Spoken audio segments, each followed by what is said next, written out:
Timbog ang isang individual sa sinagawang Manhunt Charlie Operation ng kapalong PNP sa Purkgulayan, Mankilam, Tagum City, Davao del Norte, Pebrero taong kasalukuyan. Kinilala ni Police Major Joel Cesar Vicabe, Chief of Police ng Kapalong Municipal Police Station, ang suspect na si Elias James, 42, pastor at residente ng Purok Talaingod, Mabantao, Kapalong, Davao del Norte na tinaguri ang top 2 most wanted person sa naturang lalawigan.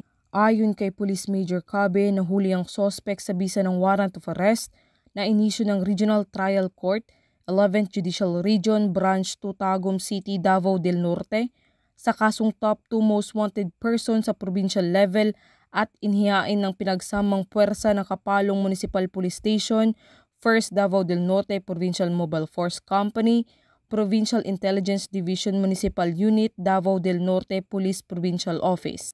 Ang suspect ay nasa kustudiya na ng nasabing istasyon para sa tamang disposisyon at maharap sa kasong 4 counts ng rape by sexual assault na may inirekomendang piyansa na nagkakahalaga ng 800,000 pesos. Samantala, hindi naman titigil ang Police Regional Office 11 sa pamumuno ni Police Brigadier General Aldin B. Delvo, Regional Director sa kampanya nito kontra kriminalidad at sa pagsugpo sa mga iligal na gawain para sa kaayusan at kapayapaan sa Rehiyon 11.